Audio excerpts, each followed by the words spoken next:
اعوذ باللہ من الشیطان الرجیم بسم اللہ الرحمن الرحیم اللہم صلی وسلم وبارک علی سیدنا محمد وعلی آلہ واصحابہ وازواجہ وذریتہ اجمعین۔ اللہ تعالیٰ قرآن میں فرماتے ہیں کہ اگر ہم نے اس قرآن کو پہاڑ پر نازل کیا ہوتا تو وہ اللہ کے خوف اور خشیت سے ریزہ ریزہ ہو جاتا۔ لو انزلنا هذا القرآن على جبل لرأيته خاشعا متصدعا من خشیت اللہ۔ اللہ کا رعب اور جلال اس قرآن کا اتنا ہے کہ اگر پہاڑ پر نازل ہو تو پہاڑ کو یہ ریزہ ریزہ کر دے۔ اور اس قرآن میں ایک صورت ہے جس پر سیدی رسول اللہ نے فرمایا ہے کہ یہ اس قرآن کی 1/3 ہے، ایک چھوٹی سی صورت جو قرآن پاک کا 1/3 ہے، یعنی جو جلال، جو وزن، جو کرم، جو فضل، جو نور، جو برکت پورے قرآن میں ہے اس کا 1/3 اس چھوٹی سی صورت میں ہے جو ہم سب مسلمان جس کو زبانی یاد رکھتے ہیں، سورہ اخلاص۔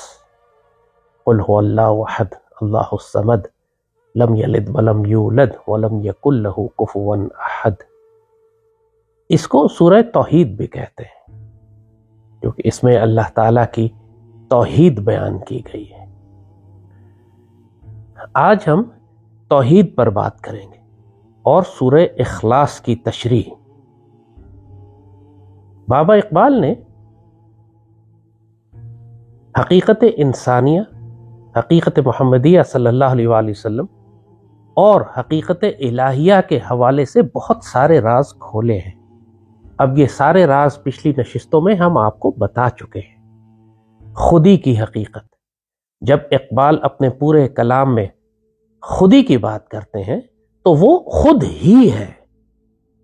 خودی، حقیقت انسانیہ، اصل میں نور مصطفیٰ صلی اللہ علیہ وآلہ وسلم ہے، اور نور مصطفیٰ اصل میں ظہور ہے خود اللہ سبحانہ و تعالیٰ کی حقیقت کا۔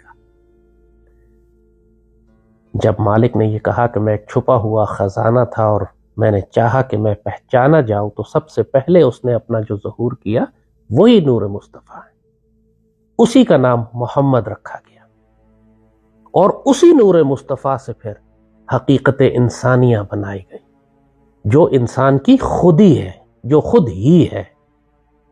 جب بھی اقبال نے حقیقت انسانیہ کی بات کی تو ایک نیا لفظ پردے میں رکھنے کے لیے اس کو لفظ خودی استعمال کیا۔ اب جب آپ کلام اقبال پڑھیں گے اس مفہوم کے ساتھ تو نئے زاویے، نئے دروازے حقیقت اور علم اور معرفت کے کھلیں گے آپ پر۔ خودی کا سر نہاں لا الہ الا اللہ، حقیقت انسانیہ کا جو چھپا ہوا راز ہے وہ لا الہ الا اللہ میں ہے۔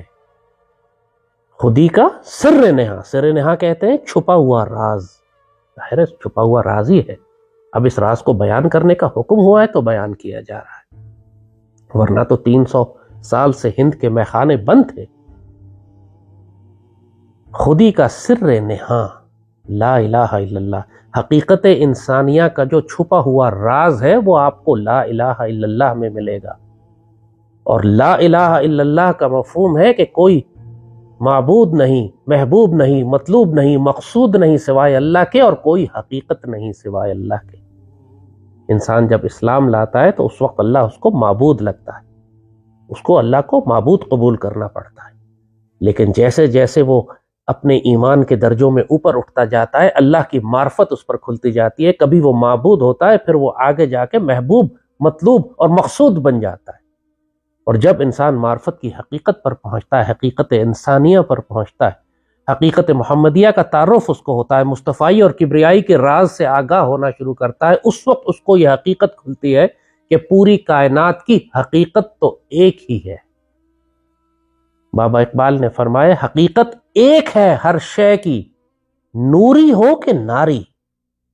پوری کائنات میں جو بھی چیزیں ہیں، چاہے وہ نور سے بنی ہو یا آگ سے بنی ہو، تمہیں ظاہراً متضاد نظر آتی ہوں، ایک دوسرے کے مخالف نظر آتی ہوں، حقیقت ایک ہے سب کی۔ حقیقت ایک ہے ہر شے کی، چاہے نوری ہو کہ ناری ہو، لہو خورشید کا ٹپکے اگر ذرے کا دل چیریں. اگر ایک ایٹم کو توڑو گے تو اس میں سے بھی سورج برآمد ہوگا. اللہ اکبر وللہ الحمد. یہ بابا اقبال ایٹامک تھیوری بتا رہے ہیں.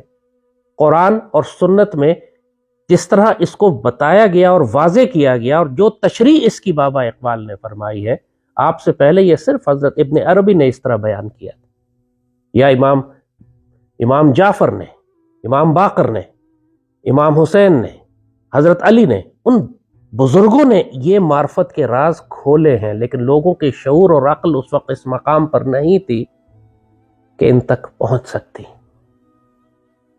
لہو خورشید کا ٹپکے اگر ذرے کا دل چیریں. آج ایک چھوٹا سا ایٹم آپ توڑتے ہیں، ذرہ ایٹم کو کہتے ہیں، اگر آپ ایٹم کو توڑتے ہیں تو اس کے اندر سے پورا سورج نکلتا ہے. اور وہ کہاں سے آتا ہے، وہ کیا حقیقت ہے اس کی. اور پوری کائنات کی کوئی مخلوق آپ اٹھا لیں، کوئی نباتات و جمادات کو آپ اٹھا لیں، جب آپ ان کو بریک ڈاؤن کرتے ہیں تو آخر میں وہ ایک ایٹم کی فارم اختیار کر لیتا ہے. اور ایٹم کو توڑیں تو اس کے بعد اس میں سے بھی وہی نور اور وہی انرجی نکلتی ہے. جس کو یہ انرجی کہتے ہیں اس کو قرآن نور کہتا ہے. اللہ نور السماوات والارض، اللہ زمینوں اور آسمانوں کا نور اللہ ہی ہے. آج کے نور کی ٹرانسلیشن انگریزی میں نہیں ہے، وہ اس کو زیادہ سے زیادہ انرجی کہہ سکتے ہیں، انرجی فیلڈ کہہ سکتے ہیں. اور آج کل کی سائنسی دنیا میں انرجی ویوز کو، ریڈیشنز کو سمجھانا آسان ہے. پہلے زمانے کے لوگوں کو سمجھانا ذرا مشکل تھا، تو بزرگوں نے چھپا کے باتیں کی. خودی کی خلوتوں میں کبریائی. اب ذرا اس پہ غور کریں، یہ شعر ہر پاکستانی نے سنے ہوئے ہیں. اب اس کا نیا مفہوم دیکھیں. اب آپ کو مختلف زاویے سے حقیقت سمجھ آئے گی. خودی کی خلوتوں میں کبریائی. جب یہ خودی کی حقیقت چھپی ہوئی تھی تو یہ کبریائی تھی. یعنی حقیقت انسانیہ جب چھپی ہوئی تھی تو یہ کبریائی تھی. کنتو کنزن مخفی تھا، میرے مالک نے اپنے آپ کو چھپایا ہوا تھا. خودی کی جلوتوں میں مصطفائی. جب اس خودی نے اپنے آپ کو ظاہر کیا تو مصطفائی کی شکل میں کیا. اللہ اکبر وللہ الحمد. زمین و آسمان و کرسی و عرش، زمین ہو کہ آسمان ہو کہ کرسی ہو کہ اللہ کا عرش ہو. اور یہ ساری منزلیں کس سفر پر طے ہوئی تھیں؟ معراج پر. زمین اور آسمان اور کرسی اور عرش خودی کی زد میں ساری خدائی. حقیقت انسانیہ کی زد میں ساری خدائی ہے. جب سیدی رسول اللہ اپنی بشریت کے ساتھ اس پوری کائنات میں سے زمین و آسمان اور کرسی سے سفر کرتے ہوئے عرش تک جا پہنچے، اور سیدی نے فرمایا کہ نماز مومن کی معراج ہے. مومن روحانی طور پر جب اپنی نماز میں کھڑا ہوتا ہے تو وہی سفر کرتا ہے جو سیدی نے واقع معراج پر فرمایا تھا. زمین و آسمان و کرسی و عرش. جب وہ اتحیات پر پہنچتا ہے تو وہ عرش کے دروازے تک پہنچ چکا ہوتا ہے. جب ہی داخل ہو کے رب سے کہتا ہے اتحیات للہ والصلوات والطیبات، اور وہاں سیدی رسول اللہ کو پاتا ہے اور پھر دہراتا ہے السلام علیکہ ایھا النبی ورحمۃ اللہ وبرکاتہ. اقبال بابا نے اس مقام پر فرمایا تھا کہ اگر آپ کی زیارت اور آپ کا حضور اور آپ کو دیکھنا اور آپ کی دید اور آپ کا دیدار اگر میری نماز کا مقصود نہ ہو تو میری نماز بے حضور، میرا قیام بے حضور، بے سرور. اگر نہ ہو تیری دید میری نماز کا امام، اگر میری نماز کا مقصد یہ نہ ہو کہ میں نے سیدی رسول اللہ کی زیارت کرنی ہے تو پھر میری نماز بھی بیکار ہے اور نماز بے سرور ہے، اس میں کوئی لطف نہیں ہے. بابا اقبال صرف ایک مفکر اور دانشور اور پاکستان کے بانیان میں سے نہیں ہیں، آپ وقت کے اولیاء اللہ میں سے ہیں، جن کو اللہ نے بھیجا تھا کائنات کے راز کھولنے کے لیے. اور جو روحانی فیض آپ کے ذریعے اس امت کو پہنچا ہے، ابھی اس امت کو اس کی خبر ہی نہیں ہے. جو راز بابا اقبال نے کھولے ہیں قرآن و سنت کے، حقیقت ہے کہ پچھلے 300 سال میں کسی مرد قلندر اور مرد درویش نے قرآن و سنت کی وہ تشریح بیان نہیں کی جو بابا اقبال کے ذریعے اللہ اس کے رسول صلی اللہ علیہ وسلم نے اس امت تک پہنچائی.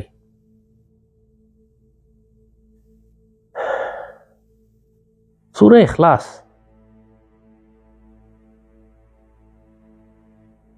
توحید ایک ایسی زندہ طاقت ہے کیونکہ ہمارا دین شروع ہی توحید سے ہوتا ہے، لا الہ الا اللہ سے۔ بابا اقبال کہتے ہیں کہ ایک زمانہ تھا کہ یہ توحید زمانے میں زندہ طاقت تھی جو پوری دنیا پر حکمرانی کرتی تھی، اور اب یہ صرف ایک علم کلام کا مسئلہ رہ گیا ہے، اب صرف مسلمانوں کے درمیان یہ بحث کی ایک موضوع رہ گیا ہے۔ توحید کا جو جلال اور جمال تھا وہ اب مسلمانوں میں باقی نہیں رہا۔ کیوں؟ اس لیے کہ وہ سورہ اخلاص کی حقیقت سے آگاہ نہیں ہے، وہ توحید کی حقیقت سے آگاہ نہیں ہے۔ جب اللہ فرماتا ہے قل هو اللہ احد، آپ کو یاد ہوگا کہ جب حضرت بلال حبشی رضی اللہ تعالیٰ عنہ پر ابو جہل پتھر رکھ کر آپ کو ریت پر گھسیٹتا تھا اور نیچے کوئلے بچھاتا تھا، تو حضرت بلال حبشی کا کلمہ اللہ احد تھا، احد احد، اللہ احد۔ وہ اس حقیقت کو جان گئے تھے کہ قل هو اللہ احد کا جلال کیا ہے، اس کی حقیقت کیا ہے۔ مسلمان فوجیں اس زمانے میں جب جنگ کے لیے نکلتی تھیں تو احد احد کا نعرہ لگاتی تھی، اللہ اکبر بھی، مگر احد احد مسلمانوں کے اولین نعروں میں سے، اور مسلمانوں کے جنگی نعروں میں سے سیدنا خالد بن ولید کا نعرہ یا محمد تھا، وہ سیدی رسول اللہ کو پکار کر جہاد پہ جاتے تھے، یا محمد، کیونکہ حقیقت ایک ہے ہر شے کی، نوری ہو کہ ناری۔ اگر حقیقت معلوم ہو جائے انسان کو کہ خودی کی حقیقت کیا ہے، تو پھر ممکن ہی نہیں ہے کہ کوئی انسان کبھی شرک کر سکے۔ حقیقت ایک ہے ہر شے کی، لہو خورشید کا ٹپکے اگر ذرے کا دل چیرے۔ خودی کی خلوتوں میں کبریائی، وہی خودی ہے جس کی جلوتوں میں مصطفائی ہے، جب ظاہر ہوتی ہے تو مصطفائی بنتی ہے، اور وہی خودی ہے جو ہر انسان کے وجود میں ہے، اور ہر انسان کے وجود کی زد میں ہے ساری خدائی۔ قل هو اللہ احد، کہیں کہ اللہ احد ہے، اور جب آپ احد کے مقام پر پہنچتے ہیں، احدیت کے مقام پر پہنچتے ہیں، وہ یکتا ہے، وہ یونیک ہے، وہ ایک ہے۔ اور پھر یہ آپ کو بتایا، یہی اس کے یونیک اور یکتا اور ایک ہونے کی نشانی یہی ہے کہ اللہ نے ہر شخص کو، آپ کو بھی یونیک اور یکتا اور ایک بنایا ہے۔ کائنات میں کوئی دوسرا انسان ایک جیسا نہیں ہے، ہر فرد کو اللہ نے الگ بنایا ہے، احد بنایا ہے، یونیک بنایا ہے۔ قرآن کہتا ہے کہ یہ تو انگلیوں کی پوریں بھی تم دوبارہ نہیں بنے، ایک جیسی نہیں بنا سکتے، پوری دنیا میں فنگر پرنٹ بھی دو آدمیوں کے نہیں ملتے، پورا وجود، ڈی این اے دو انسانوں کا نہیں ملتا، شکل دو انسانوں کی نہیں ملتی، وجود دو انسانوں کا نہیں ملتا۔ ہم انسان، قرآن کہتا ہے کہ ہم کن فیکون سے نہیں بنے ہوئے، انسان کو اللہ نے کن فیکون سے نہیں بنایا۔ انسان کے بارے میں اللہ فرماتا ہے خلق بیدی، میں نے اس کو اپنے ہاتھ سے بنایا۔ اللہم صلی وسلم وبارک علی سیدنا محمد وعلی آلہ وصحبہ وسلم۔ کن فیکون سے کائنات بنی، انسان خلق بیدی ہے، میرے ہاتھوں سے بنا ہوا، اللہ فرماتا ہے۔ اور ہر انسان احد ہے۔ آپ جس رب کے بندے ہیں، اس نے اپنا جلال اور اپنا جمال اور اپنا عکس، خلق الانسان علی صورتہ، فقراء اور اولیاء کہتے ہیں کہ اللہ نے انسان کو اپنے عکس پہ، اپنے رنگ پر، اپنی شکل پہ، اپنی صورت پر بنایا، اور اس کے اندر اپنی روح پھونکی، اس کے اندر اپنی حقیقت عطا فرمائی، حقیقت انسانیہ اس کو بخشی، نور مصطفیٰ اس کو دیا۔ اور حقیقت میں نور مصطفیٰ وہی خودی ہے جو جلوتوں میں ظاہر ہوئی، جو پہلے خلوتوں میں تھی۔ اور اب انسان کو جب یہ احساس ہو کہ میرے مالک نے خلق الانسان فی احسن تقویم، مجھے خوبصورت ترین شکل میں بنا کے میرے رب نے مجھ کو احد بنایا ہے، تو اس شخص کے پھر جلال اور جمال کا اندازہ کریں جس کو یہ احساس ہو کہ میں اپنے رب کی نظر میں اتنا قیمتی ہوں کہ اس نے کوئی دوسرا انسان کائنات میں میرے جیسا نہیں بنایا، میں بھی احد ہوں۔ وہ احد ہے تو میں بھی اس کا بندہ احد ہوں، کوئی مجھ جیسا بھی نہیں کائنات میں بھی یونیک ہوں، میں بھی واحد ہوں۔ اپنی حیثیت کا اندازہ کریں، دنیا میں کوئی ظاہری چیز انسان بناتا ہے، کہتے ہیں دنیا میں اس جیسی ایک ہی گھڑی ہے، یا دنیا میں اس جیسی ایک ہی گاڑی ہے، اس کی قیمت کا کیا اندازہ ہوتا ہے؟ کہتی تو ہینڈ میڈ ہے، یہ تو خصوصی طور پر بنائی گئی۔ اللہ انسان کو کہہ رہا ہے خلق بیدیہ، یہ تو ہینڈ میڈ ہے، یہ فیکٹری سے بن کے نہیں نکلا، یہ کن فیکون سے نہیں بنا۔ اب جب یہ احساس ہوتا ہے انسان کو احد احد، میرا مالک احد ہے اور اس نے مجھے بھی احد بنایا ہے، اب یہاں پر اس بندہ مومن کا کانفیڈنس دیکھیں کہاں پہنچ، کہاں اس کو کیڑے مکوڑے لوگ سمجھتے تھے، کہاں وہ اپنے آپ کو ذلیل اور رسوا سمجھتا تھا، کہاں وہ سمجھتا تھا اس کی کوئی حیثیت نہیں اس کائنات میں، مٹی میں مل جائے گا تو اس کی کیا حیثیت ہے، کیڑے مکوڑوں کی طرح یہ بھی پیدا ہو گیا، اور کہاں اس کو یہ بتایا جائے کہ خلق الانسان علی صورتہ، تیرے وجود کے اندر وہی خودی ہے جو نور مصطفیٰ ہے، تیرے وجود میں وہی نور ہے جو کائنات میں پھیلا ہوا ہے، تو اسی نور سے تخلیق کیا گیا ہے جس نور سے پوری کائنات بنائی گئی، اور تیری حقیقت بھی وہی ہے جو کائنات کے بنانے والے کی ہے، اور اللہ نے تجھے اور اس بنانے والے نے بھی تجھے اپنی صورت پر پیدا کیا ہے۔ اب اس انسان کا کانفیڈنس دیکھیں کیا ہے، اس کی غیرت دیکھیں، اس کا جلال دیکھیں، اس کا جمال دیکھیں، وہ قہاری ہے، پھر اس کو احساس ہوتا ہے کہ وہ قہاری بھی ہے، وہ غفاری بھی ہے، وہ قدوسی بھی ہے، وہ جبروت بھی ہے، اس کا ہاتھ اللہ کا ہاتھ ہے،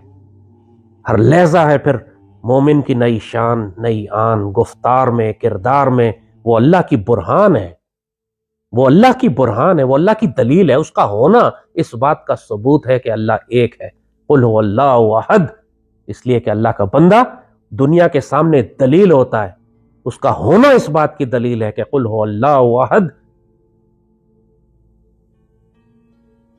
اور پھر جب اس کو یہ احساس ہوتا ہے کہ مجھے میرے مالک نے اپنے ہاتھ سے بنایا ہے، اس کو اپنی حیثیت اور قدر و قیمت کا اندازہ ہوتا ہے کہ میں اتنا قیمتی ہوں، پھر اس کو اس کا رب پکار کے کہتا ہے اللہ الصمد، اللہ بے نیاز بھی ہے۔ یہاں پر اس بندے کو احساس ہوتا ہے کہ جب میرا مالک بے نیاز ہے تو پھر میں اس کا بندہ ہوں اور میں بھی بے نیاز ہوں۔ یہ اللہ کا بندہ پوری کائنات سے پھر بے نیاز ہو جاتا ہے، اس کا عزم صرف اللہ، اس کے رسول صلی اللہ علیہ وآلہ وسلم سے وابستہ ہوتا ہے، وہ کسی دنیا کی طاقت سے خوف نہیں کھاتا، کسی سے امیدیں نہیں لگاتا، اس کی امیدیں قلیل، اس کے ارادے جلیل۔ اقبال بابا جو فرماتے ہیں مومن کی صفت، اس کے ارادے زبردست ہوتے ہیں، پھر اس کی امیدیں قلیل ہوتی ہیں، وہ کسی سے امید نہیں لگاتا، اس کی پوری دنیا سے بے نیاز ہو جاتا ہے، نہ کسی کا عہدہ، نہ کسی کی طاقت، نہ کسی کی دنیاوی دولت، نہ کسی کی اولاد، نہ کسی کا اختیار، نہ کسی کا عہدہ، کوئی چیز اس کی آنکھوں کو خیرہ نہیں کرتی، وہ بے نیاز ہوتا ہے، وہ اس کی توجہ اپنے رب کی طرف، وہ توجہ اپنے اللہ، اس کے رسول کی طرف ہوتی ہے۔ کائنات جو مرضی دنیا کے تمام فتنے جو انسانوں کو اپنی جانب کھینچ کر گمراہ کرتے ہیں، جو قرآن فرماتا ہے کہ دنیا کی یہ زینتیں اور مال و دولت اور گھوڑے اور روپیہ اور پیسہ اور اولادیں اور زینت، یہ سب کچھ انسانوں کے لیے ہم نے شہوت کا باعث کیا ہے، انسان ان کی جانب کھنچتا ہے، اللہ کا مومن بندہ ان سے بے نیاز ہوتا ہے۔ وہ اس بات سے بے نیاز ہوتا ہے کہ اس کو اپنے سیدی رسول اللہ کی ڈیوٹی میں گالی پڑتی ہے یا اس کی تعریف کی جاتی ہے، وہ اس بات سے بے نیاز ہوتا ہے کہ اس کو کوئی عہدہ دیا جاتا ہے یا اس کو رسوا کیا جاتا ہے، وہ اس بات سے بے نیاز ہوتا ہے کہ وہ مالدار ہے کہ وہ غریب ہے، وہ اس بات سے بے نیاز ہوتا ہے کہ دنیا میں کوئی اس کی قدر کرتا ہے یا نہیں کرتا، وہ اس بات سے بے نیاز ہوتا ہے کہ دنیا میں اسے کوئی عہدہ ملتا ہے یا نہیں ملتا، وہ اس بات سے بے نیاز ہوتا ہے کہ دنیا میں کوئی اس کو جانتا ہے یا نہیں جانتا، وہ اس بات سے بے نیاز ہوتا ہے کہ اس کو آخرت میں کیا اجر ملتا ہے۔ اس کی زندگی کا صرف ایک مقصد ہے اپنے سیدی رسول اللہ کی ڈیوٹی کرنا، جو ہو عمل بے غرض اس کی جزا اور ہے حور و خیام سے گزر باد ہو جان سے۔ اللہ الصمد، یہ ہے اللہ الصمد کا مفہوم۔ اب اس اللہ کے بندے کو احساس ہو گیا کہ اللہ نے مجھے اپنے ہاتھوں سے بنایا ہے، وہ صمد، وہ اللہ بے نیاز، اللہ احد ہے، پھر اس کو معلوم ہوا کہ میرا مالک تو بے نیاز بھی ہے، تو وہ اللہ کا بندہ بھی اب بے نیاز ہو گیا پوری کائنات سے، اس کو نہ آپ خرید سکتے ہیں نہ بیچ سکتے۔ قائد اعظم کے بارے میں کسی نے کہا تھا ہی از انکرپٹیبل انپرچیزبل، یہ ہے بندہ بے نیاز۔ جب مسلمان پرشین امپائر سے خلاف، ایرانی امپائر کے خلاف جنگیں کر رہے تھے، تو ایران کا بہت بڑا بادشاہ رستم تھا، اس نے مسلمان سپہ سالار کو پیغام بھیجا کہ اپنے کسی سپاہی کو بھیجے میرے پاس، کہ اپنے کسی سفیر کو بھیجے کہ ہم ذرا بات کریں، پوچھے تو صحیح کہ مسئلہ کیا ہے۔ وہ دیکھنا چاہتا تھا کہ مسلمان کون لوگ ہیں جو ریگستان سے نکلے اور انہوں نے پوری رومن پرشین امپائر کے ساتھ تصادم کر لیا اور ہمیں نقصان پہنچا رہے ہیں، اور ہم ان کے ساتھ دیکھیں تو صحیح یہ لوگ کون ہیں، کس قسم کے پراسرار لوگ ہیں۔ تو اس نے اپنا پورا دربار سجایا، اپنے پورے فوجی اور گھوڑے اور فوجیں اور خیمے اور اپنا وہ تمام جو جاہ و جلال ہوتا ہے ایک پوری امپائر کا، اور بیچ میں تخت پر بیٹھا وہ، اور اس نے مسلمان سفیر کو بلایا۔ اور مسلمان سفیر کس انداز میں داخل ہوتے ہیں کہ کمزور سا گھوڑا ہے، پھٹے پرانے کپڑے ہیں، تلوار کے اوپر میان بھی نہیں ہے، اور وہ بھی چیتھڑے لپٹے ہوئے ہیں اس کے اوپر چمڑے کے، اور پھٹے پرانے کپڑوں میں نیزہ ہاتھ میں لے کر اس کے اتنے بڑے خیمے میں داخل ہوتے ہیں، اور اپنے اکڑ کے چلتے ہیں، اس کی آنکھوں میں آنکھیں ڈال کے دیکھتے ہیں، دائیں بائیں دیکھتے بھی نہیں کہ کتنا بڑا اس نے اپنا فوجی لاؤ لشکر رکھا ہوا ہے، اور نیزے سے اس کا قالین کاٹتے ہوئے بعد اس سپہ سالار کے سامنے کھڑے ہو جاتے ہیں جا کے۔ پھر اس کی جانب دیکھتے ہیں، اس نے رسوا کرنے کے لیے ان کو کرسی کوئی نہیں رکھی تھی کہ یہ کھڑے ہو کے بات کریں گے۔ انہوں نے دائیں بائیں دیکھا، کوئی کرسی نہیں تھی، اٹھ کے گئے اور رستم کے ساتھ جا کے بیٹھ گئے۔ اب یہ گستاخی تو رستم سے برداشت نہیں ہونی تھی، اس کے لوگوں نے پکڑ کر ان کو نیچے قالین پر پھینک دیا۔ پھر وہ پھر کھڑے ہوئے، پھر کہتے ہیں ٹھیک ہے، لیکن میں تمہارے قالین پر نہیں بیٹھوں گا۔ اپنا خنجر نکالا، اس قالین کو کاٹ کے ایسے کر کے پھینکا اور اللہ کی زمین پر بیٹھ گیا۔ کہتے ہیں اب مجھ سے بات کرو، کیا چاہتے ہو؟ دہشت طاری ہو گئی پورے لشکر پر کہ یہ کس قسم کے لوگ ہیں کہ ان کے وجود میں ذرا سا بھی خوف نہیں ہے، اس قدر بے نیاز، اس قدر اللہ الصمد کے بندے، ایسے بے نیاز کہ ان کو فرق ہی نہیں پڑا دشمن کی طاقت اور جلال اور دولت اور سپاہیوں سے اور عسکری قوت سے۔ اب سوچیں کہ اگر اس نے کہا، اس کو ہوا کہ یہ کوئی غیر معمولی آدمی، اس نے کہا جائیں دوسرے کو بھیجیں۔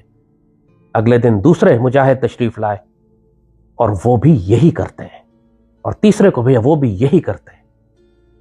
وہ پوری فوج کا یہی عالم تھا، وہ ہر فرد اس میں توحید کے رنگ میں رنگا ہوا تھا، ہر فرد یہ جان گیا تھا کہ اللہ قل هو اللہ واحد اللہ الصمد، اور اللہ کا بندہ بھی صمد ہے، بے نیاز ہے۔ یہ ہے بے نیازی، جب انسان، یہ ہے توحید، جب انسان اس توحید کو گم کر کے بیٹھتا ہے پھر دنیا کی ہر طاقت سے خوف کھاتا ہے۔ ہماری معیشت کمزور ہے، امریکہ کیا کہے گا، دنیا کیا کہے گا، یہ ساری ذلت و رسوائی اب آپ کو سمجھ آئے گی کہ کیوں مسلمانوں پر مسلط ہے، اس لیے کہ توحید کی زندہ طاقت وہ بھلا بیٹھے ہیں۔ اقبال بابا نے جو کہا نا کہ توحید ایک زمانے میں زبردست جلالی طاقت تھی اور اب صرف ایک بحث کرنے کے لیے ایک موضوع رہ گیا۔ زندگیوں میں کہیں توحید نظر نہیں آتی، ہماری معیشت خراب ہو جائے گی، اس لیے ہمیں اللہ اس کے رسول سے جنگ کرنی پڑے گی سود اور ربا کا کام کر کے، ہمیں مغرب کی اطاعت کرنی پڑے گی ورنہ ہم پر FATF لگ جائے گا، سینکشنز لگ جائیں گی، ہم کیسے جنگ کر سکتے ہیں، ہم کمزور ہیں، ہماری معیشت کمزور ہے، مسلمان امت تباہ و برباد و ذلیل و رسوا و خوار ہو جائے، لیکن ہم کو اپنے پیٹ کی فکر پڑی ہوئی ہے۔ یہ شرک ہے سب سے بڑا، یہی شرک ہے۔ ہم سمجھتے ہیں کہ لکڑی کا بت پوجا کرنا شرک ہے، یہ شرک ہے کہ انسان اللہ کے علاوہ اور طاقتوں سے خوف کھائے۔ وہ اللہ جو صمد ہے اس کا بندہ بننے کے بجائے ایک سجدہ جسے تو 1000 سجدوں سے گراں سمجھتا ہے، ایک سجدہ جسے تو گراں سمجھتا ہے، ایک سجدہ جو تجھے مشکل لگتا ہے، 1000 سجدوں سے دیتا ہے آدمی کو نجات۔ یہ ہے حقیقت توحید کی۔ 1000 سجدے کون سے؟ امریکہ کو سجدہ، اکانومی کو سجدہ، بینکوں کو سجدہ، یورپ کو سجدہ، مشرق کو سجدہ، معاشرے کو سجدہ، ڈیموکریسی کو سجدہ، قبائلی عصبیت کو سجدہ، اینگلو سیکسن لا کو سجدہ۔ یہ سارے سجدے کر رہی ہے پوری قوم، پوری مسلم امت یہی سجدے کر رہی ہے، کیونکہ وہ ایک سجدہ نہیں کرتی۔ وہ ایک مرد مجاہد اس میں نہیں ہے جس میں وہ جلال ہو کہ جو اس سپاہی کا تھا جو رستم کے دربار میں اس کا قالین کاٹ کے پھینکتا ہے کہ میں اللہ کی زمین پر بیٹھوں گا۔ وہ جلال کہیں سے لے کر آئے۔ وہ مومن کا جلال جس وجود میں ہو وہ اللہ کا بندہ ہے، وہ توحید پر ہے، اس کو سمجھ آ گیا ہے لا الہ الا اللہ کا کیا مطلب ہے، اس کی خودی کی زد میں ہے ساری خدائی۔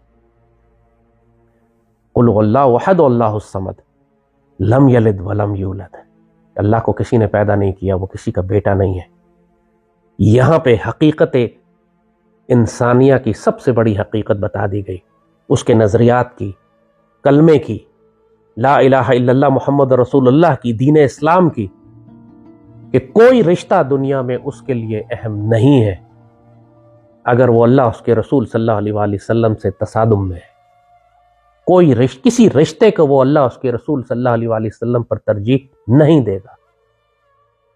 سیدی رسول اللہ نے فرمایا، قرآن کی آیت ہے، قل ان کنتم تحبون اللہ، سیدی فرما دیجئے ان سے کہ اگر تم چاہتے ہو، تم اگر دعویٰ کرتے ہو کہ تم اللہ سے محبت کرتے ہو، قل ان کنتم تحبون اللہ فاتبعونی یحببکم اللہ، میری محبت کے ساتھ اطاعت کرو۔ اطاعت تو ایک کسی بھی افسر کی جا سکتی ہے، لیکن اس میں محبت نہیں ہوتی۔ جب اتباع کی بات کی گئی ہے تو وہ شدید محبت کے ساتھ جب اطاعت کی جائے اس کو اتباع کہتے ہیں۔ میری اتباع کر لو، اللہ تم سے محبت کر لے گا۔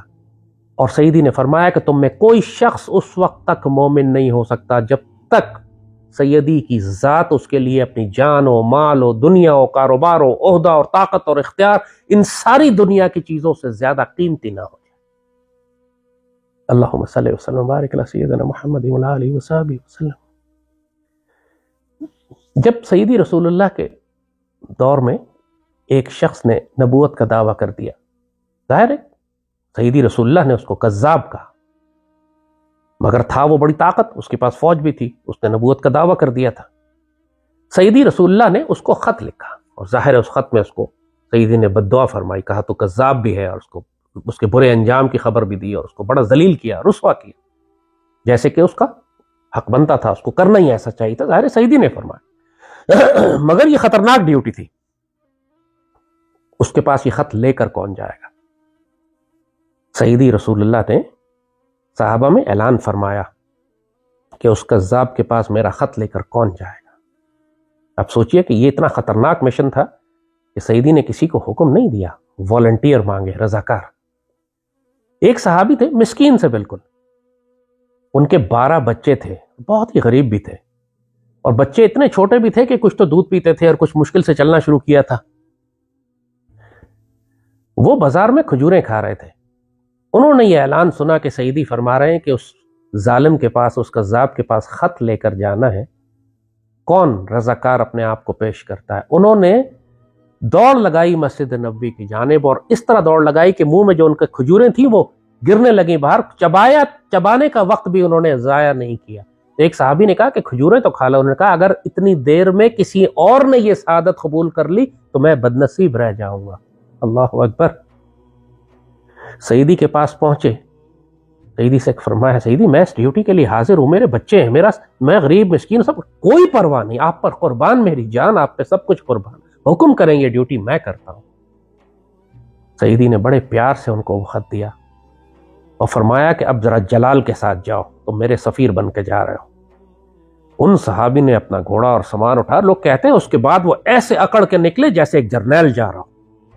پیچھے سیدی رسول اللہ کی بشارت، سیدی کی ڈیوٹی کا کانفیڈنس، اور بندہ مومن کی یہ صفات، اس میں توحید کے یہ جلال اور جمال کہ وہ احد بھی ہے اور صمد بھی ہے، اور لم یلد ولم یولد، اس نے دنیا کے سارے رشتے ترک کر دیے سیدی رسول اللہ کے لیے۔ یہ ہے مطلب لم یلد ولم یولد کا، وہ دنیا کے کسی رشتے کی پرواہ نہیں کرتا جب سیدی کا معاملہ ہو جائے تو۔ وہ صحابی اس خط کو لے کے اس کذاب کے محل میں پہنچے، اس کے خیمے میں پہنچے، اور ظاہر ہے اس نے بھی اپنی فوج کھڑی کی ہوئی تھی جیسے رستم بادشاہ نے کی تھی۔ بعد میں وہ صحابی اس کے سامنے گئے اور وہ خط پڑھ کر اس کو سنایا، اور ظاہر ہے اس میں لکھا ہوا تھا کہ تو کذاب ہے اور تو تباہ و برباد، اور جو بھی سخت ترین باتیں اس کے بارے میں لکھی گئی۔ جب انہوں نے بھرے دربار میں یہ ساری باتیں پڑھی تو ظاہر ہے کہ اب وہ بالکل غصے سے پاگل ہو گیا۔ اس نے اپنی تلوار نکالی اور ان سے کہا کہ تجھے خوف نہیں آتا کہ میں تجھے قتل کر دوں گا؟ تو ان کا نام حبیب تھا۔ حضرت حبیب فرماتے ہیں کہ اگر مجھے خوف ہوتا تو میں تیرے دربار میں آتا ہی کیوں؟ میرے چھوٹے چھوٹے بچے ہیں، 12 بچے ہیں، جن میں کچھ ایسے ہیں جو بھی چل بھی نہیں سکتے، میں ان سب کو چھوڑ کر آیا ہوں سیدی رسول اللہ کے لیے۔ وہ اتنا پاگل ہو گیا غصے سے، وہ جھوٹا نبی، وہ کذاب، کہ اس نے تلوار نکال کر ان کی گردن اڑا دی۔ اسی وقت سیدی رسول اللہ کی آنکھوں سے آنسو جاری ہو گئے، اور سیدی نے صحابہ کو بتایا کہ میرا حبیب شہید ہو گیا۔ یہ ہے مفہوم لم یلد ولم یولد کا، یہ جذبہ تھا۔ سیدی رسول اللہ نے جہاد کے لیے اعلان فرمایا کہ مجاہدین کی ضرورت ہے۔ اب تمام مدینے سے مجاہدین جمع ہونا شروع ہو گئے، تو کسی سے کہا کہ وسائل کو بندوبست کرے، کوئی کھانے کی چیزیں لائے، کچھ پیسے دے، کچھ ہتھیار اور گھوڑوں کا بندوبست کرے۔ ایک صحابیہ تشریف لائیں،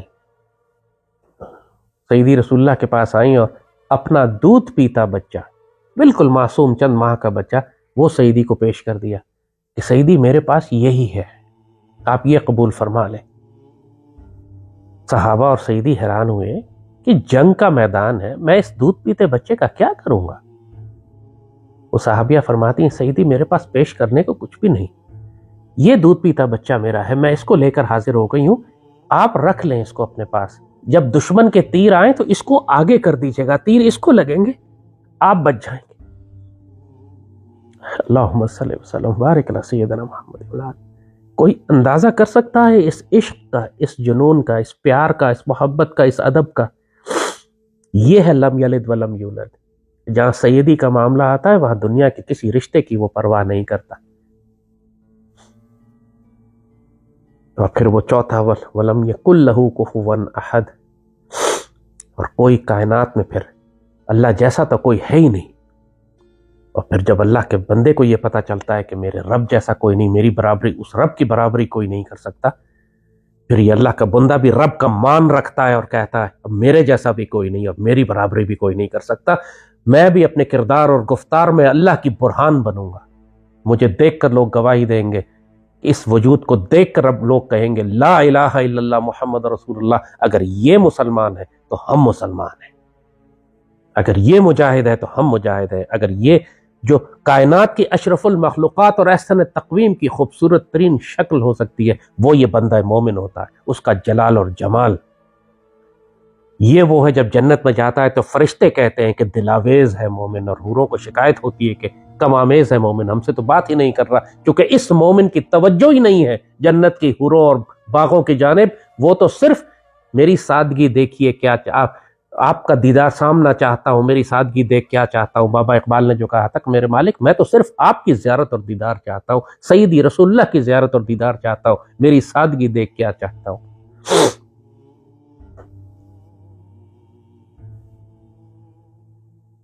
یہ ہے قل هو اللہ احد اللہ الصمد لم یلد ولم یولد ولم یکن لہ کفوا احد۔ جب صحابہ کو اور مسلمانوں کو یہ توحید سمجھ آ گئی، اس کے بعد کائنات کی کوئی طاقت ان کے آگے نہ ٹھہر سکی۔ یہ راز تھا ان کی پوری دنیا میں دین پھیلانے کا کہ 20 سال کے عرصے کے اندر اندر رومن اور پرشین امپائر کو تباہ کرتے ہوئے چاہے چین سے لے کر یورپ تک دین پھیل چکا تھا، اس لیے کہ وہ بے نیاز لوگ تھے، اس لیے کہ وہ احد کے بندے تھے، وہ صمد کے بندے تھے، اور ان جیسا کوئی نہیں تھا کیونکہ ان کا رب جیسا کوئی نہیں ہے۔ آج پوری دنیا میں مسلمان اگر ذلیل و خوار ہو رہے ہیں اس لیے اسی شرک کی وجہ سے کہ ان کی توحید گم گئی ہے، وہ یہ نہیں جانتے کہ ان کو احد ہونا ہے، ان کو صمد ہونا ہے، ان کو لم یلد ولم یولد ہونا ہے، اور ان کو ولم یکن لہ کفوا احد کے حکم پر ہونا ہے، اس کے رنگ پر ہونا ہے، اس کے عکس پر ہونا ہے، کیونکہ تم اس کے بندے ہو جو یہ سب صفات رکھتا ہے۔ یہاں پہ مسلمان اپنے آپ کو ذلیل و خوار، وہ دنیا میں معزز تھے صاحب قرآن ہو کر، تم خوار ہو تارک قرآن ہو کر، بابا اقبال نے جو کہا، وہ دنیا میں اسی لیے عزت پا رہے تھے کہ انہوں نے قرآن کو سمجھ کے مضبوطی سے پکڑ لیا تھا، تم اس لیے رسوا اور خوار ہو رہے ہو کہ تم نے قرآن کو ترک کر دیا ہے، تم جمہوریت اور نیشنلزم اور کامرزم اور سوشلزم اور liberal democracy and free market economy and interest based banking and fractional reserve and paper currency, یہ خدا بنائے ہوئے ہیں تم نے، یہ اتنے سارے خدا ہیں، یہ 1000 سجدے جو تم کر رہے ہو ان کو، وہ اس لیے تم کر رہے ہو کہ وہ ایک سجدہ تمہیں گراں گزرتا ہے، تمہیں مشکل لگتا ہے۔